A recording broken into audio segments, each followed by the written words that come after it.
አሰላሙ አለይኩም ወራህመቱላሂ ወበረካቱ። ውድና የተከበራችሁ የዜና ተከታታዮች ቤተሰቦች እንዴት ናችሁ? ሰላም ናችሁ ወይ? እንዲሁም ክርስቲያን ወገኖች ሰላም ብያለሁ። አሰላሙ አለይኩም ወራህመቱላሂ ወበረካቱ። ውድና የተከበራችሁ የዜና ዩቲዩብ ተከታታዮች ቤተሰቦች እንደምናችሁ ሰላም ናችሁ ወይ? እንዲሁም ክርስቲያን ወገኖች ሰላም ብያለሁ። እንደምናችሁ አልሐምዱሊላህ ከኔ ሁሉ ሰላም ነው። እና ዛሬ ያው ትንሽ የሚያሳዝን ነገር ነው ይዤላችሁ የመጣሁት እና ከዚህ በፊት ያው አብዲን ዩቱበሩን ታውቁታላችሁ አይደለም? በጣም ጎብዞ ነበረ። ማሻአላ ተባረከላ ሀገር ገብቶ ጥሩ ጥሩ ነገሮችን እየሰራ ነበረ። እኔ ነፍሴን ቢወደው ማለት ወላሂ በጣም ነበረ ደስ የሚለኝ። እኔ ሰው መርዳትን በጣም ነው ደስ የሚለኝ። የሆነ የተቸገረን ሰው አይቼ ማለፍ አልፈልግምም። ስረዳውም ደግሞ በሆነ ነገር ብቻ በብር ሳይሆን ብቻ በሀሳብ በሆነ ነገር የለ በቃ እንደዛ ሳርግ ውስጤ ደስ ስለሚለኝ እሱ የሚያደርጋቸው ነገሮች በጣም ያኔ እንደገና እንትና ማለት ነው።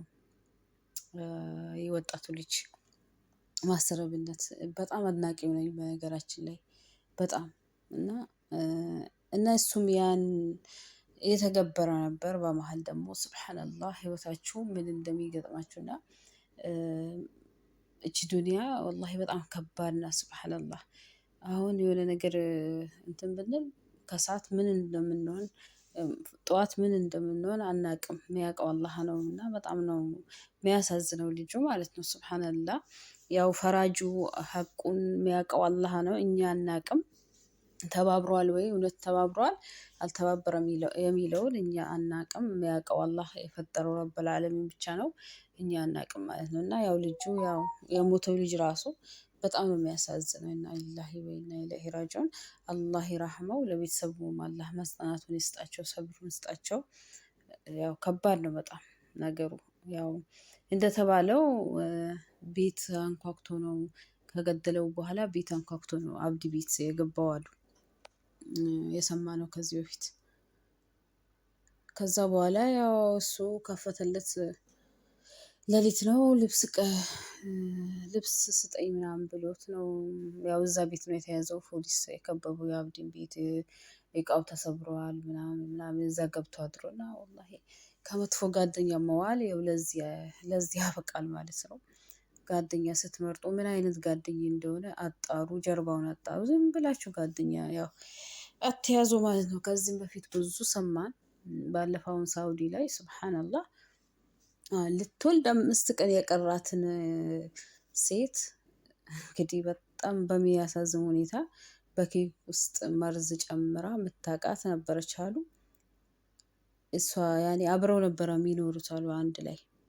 እና ያው በመሀል ጣሉና ያቺ ባለትዳር ስለነበረች ባሏ የሆነ ቦታ ይዟት ሄደ፣ ሌላ ቦታ ከዛ ቤት ማለት ነው። እና በቃ አሁን እኮ አፉ በይኝ ይቅርታ እንግዲህ እርጉዝም ስለሆንሽ ቅርብ እንባባል ይሻለናል ብላ ሱብሃንአላህ። አላህ እንደዚህ ከይባብ ጓደኛ አላህ ይጠብቃቸው። ወላሂ ጓደኛ ስትመርጡ አደራ ወላሂ ላዚም ያኔ በቃ ምንነቱንና ማንነቱን ሀታ እኮ የሰፈር የምታውቂው ራሱ እኮ አሁን ይቀናብሻል። በቃ ሱብሃንአላህ በጣም ከባድ ነው። ያኔ እንደ በፊቱ አይደለም።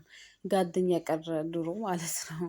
የድሮ ጓደኛ ነው የድሮ ማንቆርቆሪያ አይገኝም የሚባለው አባባል አለ ማለት ነው። እና አሁን ጊዜው ራሱ በቃ ጊዜው ሳይሆን እኛ ነን እኮ የተበላሽ ነው። ሰው እዝነት ጠፍቷል። እና አሁን የአብዲውን ነው አብዲ አሁን አልተፈረደም። ዝም ብሎ ነው ሰው እንትን የሚለው። እኔ ከሌላ ሰው አጣርቻለሁ ማለት ነው። 19 ዓመት ተፈረደበት። በማቹ ደግሞ 25 ዓመት ብለው ዝም ብሎ ያልሆነ መረጃ እያሰራጩ ይገኛሉ። ግን ውሸት ነው እንዳታምኑ። ገና ፍርዱ ገና ነው ተብሏል። እና ይሄ ልጅ በጣም ብዙ እቅድ ነበረው። እንግዲህ እንደምታዩት በጣም ጥሩ እየሄደ ነበረ። ወላሂ እንዴት እንዳሳዘነኝ ወላሂ። ያድርገው አያድርገው ወላሁ አለም፣ የሚያውቀው አላህ ሱብሃነሁ ወተዓላ ብቻ ነው። እና ያ አላሳዘነኝም ማለት አይደለም። ያው የሞተው ራሱ ወላሂ አንጀቴን ነው የበላኝ። ከስደት ራሱ ከተመለሰ በጣም ቅርብ ጊዜ ነው አሉ። እንግዲህ አብዲኛው ሚዲያ ላይ የሚሰራውን ስራ ስለምናይ ጥሩ አህላቅ አለው ብለን ነው የምንገምተው። እንግዲህ የውስጡን አላህ ነው የሚያውቀው አይደለ? እኛ የውጭ ነው የምናየው። ስለዚህ አላህ ያስተካክለን። ስትውሉ ከጥሩ ጓደኛ ዋሉ። አንድ እናት በጣም እንትን የሆነ ጎጆ ቤቱ ፈራርሶ ምናምን ምናምን በሽተኛ ልጅ ይዛ የእሷን ቤት ወላሂ ሱብሃነላህ በስንት በወር ነው በምናምን ቆርቆሮ ቤት አሰርቶ አንጥፎ ምናምን ወላሂ እንዴት ደስ እንዳለኝ ማለት ነው። እና አላህ እንደው ሀቁን አውጣለት ነው የምንለው፣ ዱዓ እናድርግለት ማለት ነው። ሀቅ ካለው እውነት ይሄ ልጅ ምንም ካላወቀና ያኔ ማታ እንደዛ ብሎት በሌሊት ቤቱን አንኳኩቶ ገብቶ ከሆነ አላህ ሀቁን አውጣለት። እና ስንመርጥ አላህ ስብሐነ ወተዓላ ጥሩ ጓደኞችን ጥሩ የሚሰሩ ለቤተሰባቸው ክብር አላቸው፣ ለሰው ክብር አላቸው፣ እዝነት ያላቸው ያኔ ፈጣሪያቸው የሚፈሩ አላህን የሚፈሩ ከሆነ መጥፎ ነገር አይተገብሩም። እና ራሳችሁን ጠብቁ፣ ከማይሆን ጓደኛ አትዋሉ። ህይወታችሁን ሁሉ ነው የሚያጨልምባችሁ። ይኸው ይህ ልጅ አሁን አውቆም ይሁን ሳያውቅም ይሁን እንግዲህ ህይወቱን ሹፉ እስር ቤት እስካሁን ስንት ነገር ያደርግ ነበር፣ ስንት ሰው ይረዳ ነበረ፣ ብዙ ነገር ያደርግ ነበረ። ወጣት ነው ገና። ሱብሃነላህ። ያማ የገደለው ይበለው እንግዲህ ሀቁ ነው የሚያወጣው። ምክንያቱም ሰው የገደለ በሸሪያው እንትን ቢሆን ኖሮ መገደል ነበር የነበረበት። እና ይሄ ያው ቤቱን አስገብተሃል በማለት ነው። እቃው ተሰብሮ ምናምን ውልቅልቅ ወጥቷሉ የእሱ ቤት ሱብሃነላህ የዛኔ። እና ከባድ ነበረ። እና ያልሆነ እንትን መረጃ ነው እያሰራጩ ያሉት ማለት ነው። ተው ገና አልተፈረደም ተብሏል ማለት ነው።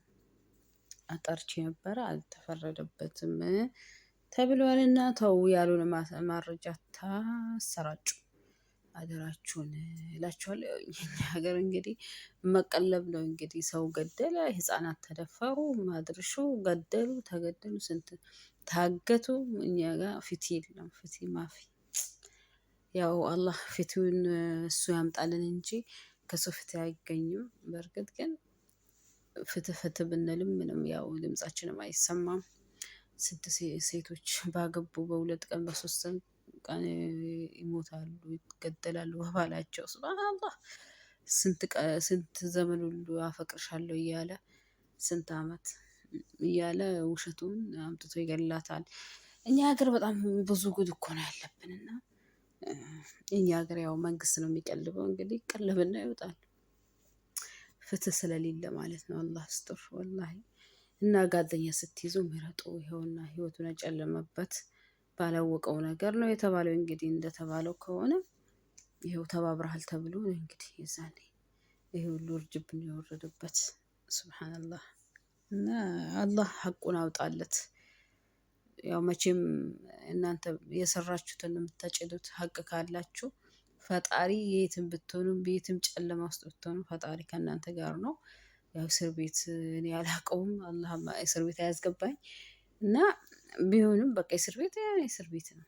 ሱብሃነላህ። እና አላህ ሀቁን አውጥቶለት እንዲወጣ ዱዓ አድርጉለት። ሀቅ ካለው ያኔ ማያውቀው ከሆነ ይሄ ነገር እንዲሁን ማያውቅ ከሆነ ወላሂ ሀቅ ካለው አላህ ሀቁን አውጣለት ነው የምንለው። ለሞተው አላህ ጀነተል ፊርደውስ ሲወፍቀው እኛ ምን እንላለን ብላችሁ ነው እንግዲህ። ያው ለእናት መቼም ዘላለም ጸጸት ነው፣ ዘላለም ሰብር ታጣለች። በስደት ቤተሰቦችን ሳያይ ነው ያሉ የሞተው። ያማል በጣም ወላሂ በጣም ያማል። ለቤተሰብ ከቤት ጠርተው አውጥተው ነው የገደሉት። እኛ ጋር እንደዚህ አይነት ነገር በጣም ማምኑዕ ነው ወላሂ። የኡዙ ቢላህ እንደዚህ ሰው የሚገደልበት በጣም ከባድ ነው። እንኳን እንትን የሆነ እቃ ጠፍቶባችሁ ለዛ እቃ በቃ ተጠይቆ ምናምን ምናምን ቅጣት ያኔ የሰረቀ ሰው ካለ ምናልባት ቅጣት ተደርጎ ነው ያኔ እንጂ ዝም ብሎ አይደለም። እንኳን ሰው ሊገደል ቀርቶ ማለት ነው። ሽምግልና የሚባል ነገር አለ፣ በጣም የተከበረ በስልጤ ባህል ማለት ነው። ግን አሁን ይሄን ሀቁ አላህ ያውጣለት ነው የምለው። ሌላ ነገር ምን እላለሁ ብላችሁ ነው። እና ዱዓ አድርጉለት። አብዲ በጣም ጥሩ እየተንቀሳቀሰ ነበር። በጣም ዊልቸር ለሌላቸው እየገዛ፣ ቤት ለሌላቸው ቤት፣ ምግብ ለሌላቸው ምግብ እየገዛ እየተንቀሳቀሰ ነበር። ሀቂቃ መስጂድ እንትን እየወሰደ ቁርአን ምናምን እየወሰደ ምንጣፍ እያነጠፈው ወላሂ በጣም ደስ የሚል እንትን ጀምሮ ነበር። እንግዲህ አላህ አልፈቀደውም። ኢንሻአላህ ለኸይር ነው። ሀቅ ካለው ለአብዲ አላህ ሀቁን ያውጣለት ብላችሁ ዱዓ አድርጉለት። ያው ወጣት ነው ገና ብዙ ነገር ይሰራል። ብዙ ነገር ከሱ እንጠብቃለን። የኢንትና ሮል ሞዴል አድርጎ ነው የሄደ ነበረው የማስተር አብነት። እኔም በጣም አድናቂው ነኝ። በነገራችን ላይ በዚህ አጋጣሚ ዘር አይለይም፣ ቋንቋ፣ ሃይማኖት፣ ወላሂ ብሄር ማስተር አብነት ማለት ነው። በጣም ነው የማደንቀው። በዚህ አጋጣሚ ወላሂ በጣም ደስ ይለኛል ማለት ነው። እና ለምን በቃ ሰዎቹን መርዳት እኔ በጣም የምፈልገው ነገር ስለሆነ በጣም ነው የሚያስደስተኝ። እንደዚህ አይነት ቪዲዮዎች ሳይ ስክሮል አያደርግም በቃ አለቅሳለሁ ሁላ ማለት ነው።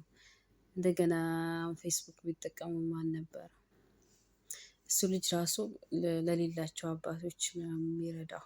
እንደዚህ አይነት ስራ የሚሰሩት እንደወቅ ማሳደግ፣ ማበረታታት እንትንም ካላቸው ፎሎ በማድረግ ምናምን እንደዚህ በቃ እንደዚህ ነው ያኔ ኢትዮጵያዊነት። እና ምርጥ ባህል ነበረ። እንግዲህ እየተበላሸ እየመጣ ነው። አላህ ይድረስልን። ያው አሁንም ደግሜ እላችኋለሁ ለአብዲ ሀቅ ካለው አላህ ሀቁን ያውጣለት እላችኋለሁ። ሰላም አለይኩም ወራህመቱላሂ ወበረካቱ።